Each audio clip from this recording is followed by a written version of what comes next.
కక్షపూరితంగా ఒక ప్లానింగ్ తోటి నా మీద అటాక్ చేయడం జరిగింది సార్.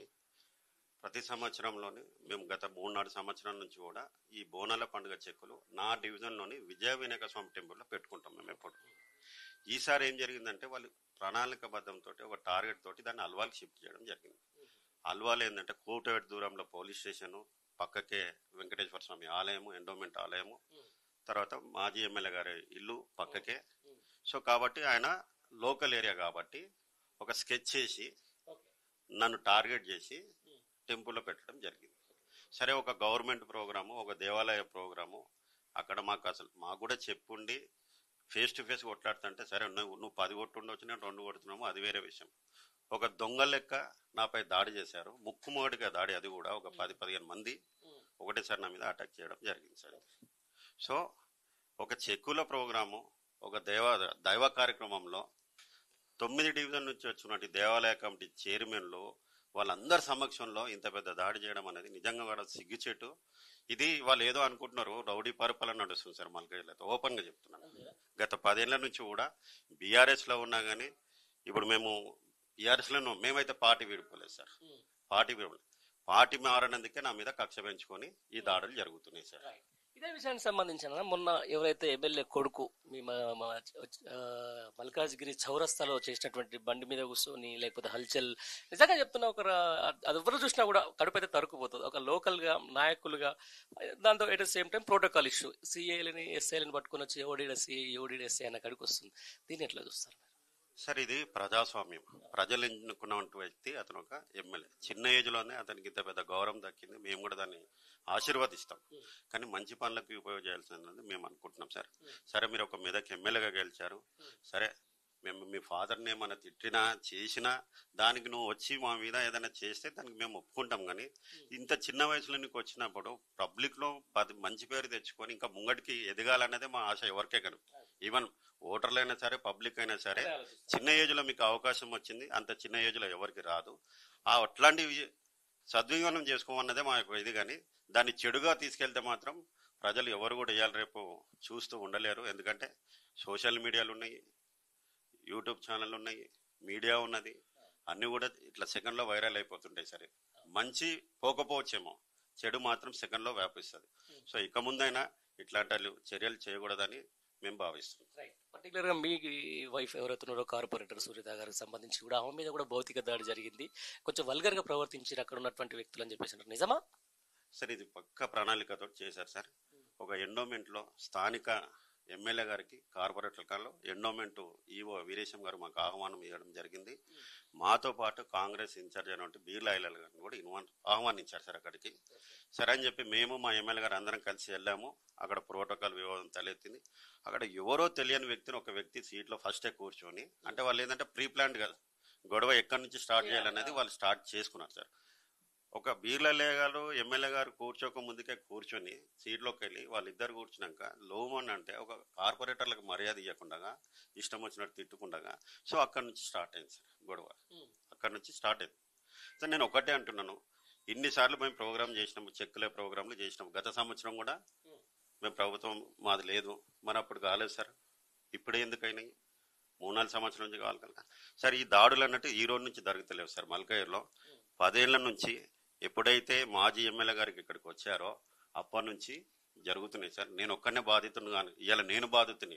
నాకంటే ముందు బీజేపీ కార్పొరేటర్ శ్రవణ్ గారు, ఆర్ఎస్ఎస్ నాగరాజు గారు, ఈస్టర్న్ బాబు కంటెస్టెడ్ కార్పొరేటర్, అతని మీద, అల్వాల్లో డోలి రమేష్ గారి మీద, నందికంటి శ్రీధర్ మీద, అదేవిధంగా శ్రీధర్ గౌడ్ మీద, అంటే మల్కాజ్గిరి కాన్స్టిట్యూన్సీకి ఎప్పుడైతే మాజీ ఎమ్మెల్యే గారు ఫోకస్ చేశారో సార్, మాట వింటే మంచిది, లేకుంటే కొట్టడం. నిన్న జరిగిన దాడిలో ఇక ఉన్నారా మాజీ ఎమ్మెల్యే మైనంపల్లి హనుమంతరావు గారు? అక్కడ ఉన్నారా సీన్ లో? లేరండి. అతని అనుచరులు అంటే ఒక ప్రణాళిక ప్రకారమే, అంటే అతని ప్రోటోకాల్ ఉండదు కాబట్టి రాడు సార్. మనుషులను పంపిస్తాడు సార్. స్టేజ్ మీద కూడా ఏ ఒక్క బీఆర్ఎస్ నాయకులు మొత్తం కాంగ్రెస్ వాళ్ళు ఫస్ట్ హల్చల్ గుడిలో ఎంటర్ అయినప్పటి నుంచి ఏదో విధంగా ఇక్కడ మనం క్రియేట్ చేసి గొడవ చేయాలన్నదే వాళ్ళ ఇంటెన్షన్ సార్, అంతకుమించి ఏం లేదు. ప్రోటోకాల్ ఇష్యూ అంటున్నారు. ప్రోటోకాల్ ఇష్యూ ఎవరైతే అక్కడ కూర్చున్నారో, నువ్వు ఎవరంటే నేను రేవంత్ రెడ్డి మనిషిని కాబట్టి కూర్చుంటా అని చెప్పేసి అన్నారని చెప్పేసి సోషల్ మీడియాలో వస్తుంది. నిజమా? అదే ఏదైనా ఉంటే అఫీషియల్ గా పేపర్ రిలీజ్ చేయమనండి. యాజ్ ఎ కార్పొరేటర్ అయితే గవర్నమెంట్ మాకు ఒకటే సర్టిఫికెట్ ఇస్తుంది కదా. ఎమ్మెల్యే గారికి కూడా స్థానిక ఎమ్మెల్యే గారికి కూడా శాసనసభ్యులకు అయితే గవర్నమెంట్ ఇస్తుంది కదా సర్టిఫికెట్. మళ్ళీ అతను ఏమని ఉంటే షో చేయమనండి. ఒకవేళ రేవంత్ రెడ్డి మనిషి అయితే రేవంత్ రెడ్డి మహిళలను గౌరవించాలి, మామూలుగా మనం ఫస్ట్ ప్రాధాన్యత ఇచ్చినప్పుడు ఒక మానవత్వం ఉండదండి. అతను కూడా తల్లిదండ్రులు లేరా, ఒక తల్లే కదా వానికి అన్నది. మరి లేడీస్ తోటి ఎట్లా మాట్లాడదు తెలియదా? మరి అట్లాంటప్పుడు లేడీస్ ని కూర్చోటి ఏమన్నా ఉంటే మాతోటి కొట్లాడాలి. ఎస్ అబాగ్ దుబాగ్ కొట్లాడదాం రండి. మీరు 10 మంది వస్తారా, మేము 10 మంది వస్తామా? సరే వాళ్ళు ఆర్థికంగా ఇలా రూలింగ్లు ఉన్నారు. నిజంగా సార్ అసలు ప్రజాస్వామ్య లా అండ్ ఆర్డర్ మొత్తం కంట్రోల్లో పెట్టుకున్నారు సార్. లా అండ్ ఆర్డర్ మొత్తం కంట్రోల్, డీసీపీ, ఏసీపీలు, సిఐలు, ఎస్ఐలు మొత్తం వాళ్ళ చేతుల్లోనే ఉన్నారు సార్. ఇదే విషయానికి సంబంధించి అక్కడ ఉన్నటువంటి మీరు బీర్లో కూడా వచ్చిందని చెప్తా ఉన్నారు. మరి ప్రోటోకాల్ అంశానికి సంబంధించి నువ్వు ఓవర్ బాబు ఎందుకు కూర్చున్నావు అని చెప్పేసి ఆయన అడగలేదా? అదే అంటున్నా కదా సార్, అతను అంటేనే ఉన్నాడు పాపం. మా దగ్గర మా కాన్షియన్స్ ఎట్లుండే మేమంతా కలిసిమెలిసి ఉంటాం, మీరు ఎందుకు ఇంత న్యూసెన్స్ చేస్తున్నారు? వాళ్ళు ప్రజలతో ఎన్నుకోబడ్డ మహిళలను మీరు వాళ్ళ గౌరవం మీరు అని అంటే కూడా ఇన్లే సార్, వాంటెడ్లీ గొడవ స్టార్ట్ చేసేసారు అంతే. ఇంకా ఈరోజు ఒక ప్రజాప్రతినిధి కార్పొరేటర్ గెలిచిన ఒక మహిళా కార్పొరేటర్కి దిక్కులేదు, భౌతికల దాడి దిగుతున్నారు. మరి ఎట్లా ఈ మల్కాజ్గిరిలో రౌడీ రాజకీయం ఎన్ని రోజులు, ఏంది పరిస్థితి? సార్ నేను మల్కాజ్గిరి కాంగ్రెస్ మిత్రులకు ఒకటే చెప్తున్నా, మాజీ ఎమ్మెల్యే గారు మల్కాజ్గిరి నుంచి నిలబడాలనే ఉద్దేశం లేదు. లేకుండగా కక్ష సాధింపు చర్యలతోటి ఇక్కడ ఉన్న లోకల్లో ఉన్న లీడర్స్ అందరికి కొట్లాటలు పెట్టేసి కొట్లాట తగాదాలు పెట్టేసి ఇక్కడ నుంచి వెళ్ళిపోవాలని డిసైడ్ అయిన ఉన్నట్టున్నారు సార్. ఇక్కడున్న లోకల్ కాంగ్రెస్ మిత్రులకు ఒకటే చెప్తున్నా, మొన్న జరిగిన ఇన్సిడెంట్ వల్ల మీకేమైనా ఉపయోగం వచ్చిందా? నాకు చాలా వచ్చింది సింపతి, మాకు సింపతి వచ్చింది. దానివల్ల మీకు ఉపయోగం ఏమొచ్చింది? కాంగ్రెస్ పార్టీకి ఏమొచ్చింది లాభం, లబ్ధి ఏం జరిగింది అన్నది? మేము ఎవరన్నా తిట్టినామా, ఎవరన్నా దోషించినామా? కాంగ్రెస్ పార్టీలో ఎవరన్నా తిట్టినామా? కొన్ని రేవంత్ రెడ్డి గారిని తిట్టినామా? మాజీ ఎమ్మెల్యే గారిని తిట్టినామా? సార్ నేను నిజంగా చెప్తాను సార్, నాకు మా ఆత్మాభిమానం ఉంది. మాజీ గారు నన్ను కార్పొరేటర్ చేశారు. 18 నెలల నుంచి ఏ రోజు కూడా నేను ఎక్కడ కూడా ప్రెస్ మీట్ ఆయన గురించి తప్పు మాట్లాడలేదు. ఎందుకంటే ఒక కృతజ్ఞత భావం, ఎస్ మంచి అయినా చెడైనా నన్ను ఒక కార్పొరేటర్ చేసిన ఉద్దేశంతో ఈ రోజు వరకు. కానీ ఎప్పుడైతే నిన్న జరిగిన సంఘటన నుంచి సరే ఆయన దగ్గర 20 ఏళ్ళ నుంచి పని చేసినానికి ఒకటే ట్రీట్మెంట్, నెల కింద వచ్చినానికి ఒకటే ట్రీట్మెంట్, చెప్పుడు మాటలతోటి మనుషులను దూరం చేసుకున్నాను సార్. ఇలా ఆయన ఆత్మ పరిశీలన చేసుకోవాల్సింది సార్. ఇలా పార్టీ వీడి మీరు పోయారు, మేమో లేదు. మాలాంటి వాళ్ళు మీరు ఎంబడి పెట్టుకుంటే ఎందుకు సార్? గెలుస్తున్నాయి కదా. మరి అంటే మామూలుగా ఓన్లీ పార్టీ మారలేదన్న కక్షతోటి, పార్టీ మారలేదనే కక్షనా, లేకపోతే నిజంగానే ఇక్కడ పార్టీని బలోపేతం, కాంగ్రెస్ పార్టీ బలోపేతం కోసం ఆయన ఇవన్నీ చర్యలు చేసుకుంటాడు ఎట్లా అంటారు సార్? కొట్లాటలు చేస్తే కాంగ్రెస్ పార్టీ బలోపేతం అవుతుంది సార్. ప్రజాక్షేత్రంలో పోవాలి, పబ్లిక్ లో ఉండాలి సార్. ఈరోజు చూడండి ఫైల్స్ గత 4 ఏళ్ల నుంచి 141 డివిజన్ లో నేను చేసిన అభివృద్ధి కార్యక్రమాలు ఎంత ఫండ్ తెచ్చినది ఇయర్ వైజ్ మీరు చూడండి. దగ్గర మేము పొద్దున్న లేస్తే ప్రజాక్షేత్రంలో ఉంటాం సార్, ప్రజల సమస్యల మీద తిరుగుతాము. నాకంటూ కొన్ని అచీవ్మెంట్స్ ఉన్నాయి. ఒక రిజర్వాయర్ తీసుకురావాలి, ఒక ఆర్యూబీ చేయాలి, పబ్లిక్ సమస్యలు చేయాలన్న దాని మీద నేను పొద్దున్న లేస్తే మేము పబ్లిక్ లో. సో ఆ ఓరోన్ గుణముతోటే పబ్లిక్ లో ఉన్నాడు, మేము ఏం చేయలేము మనం అని చెప్పేసి సార్ ఈ రోజు కూడా నా డివిజన్ నేను ఎక్కడ ఒక 1 NP కరప్షన్ లేదు, ఓపెన్ ఛాలెంజ్.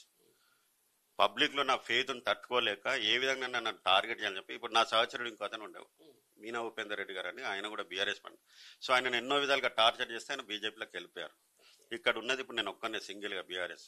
రామ్ యాదవ్ అనేటువంటి సచ్చే వరకు ఇదే పార్టీలో ఉంటాడు తప్ప వేరే పార్టీ పోడు. ఇంకా ఇదే విషయానికి సంబంధించి బీఆర్ఎస్ పార్టీ నుంచి మీకు ఎంత సపోర్ట్ వచ్చింది? వాళ్ళని ఫోన్ చేసి మాట్లాడారు సార్. ఇప్పుడు కేటీఆర్ గారు వస్తున్నారు. ఇప్పుడు మొన్న ఇన్సిడెంట్ అయిన రోజు రాత్రి హరీష్ రావు గారు మాట్లాడారు, షమీపూర్ రాజ్ మా మేడ్చల్ జిల్లా అధ్యక్షులు మాట్లాడారు. సో మా ఎమ్మెల్యే గారు మా ఎంబడే ఉండి 100% ఉంది సార్, పార్టీ సపోర్ట్ ఉంది సార్. సరే ఇలా అధికారం మాకు లేకపోవచ్చు కానీ రేపంటే రాదా సార్? ఇంకొక 5 ఏళ్ళు, ఇంకొక 3 ఏళ్ల తర్వాత మాకంటూ ఒక రోజు వస్తుంది కదా సార్. అప్పుడు వీళ్ళ పరిస్థితి ఏమవుతుంది సార్?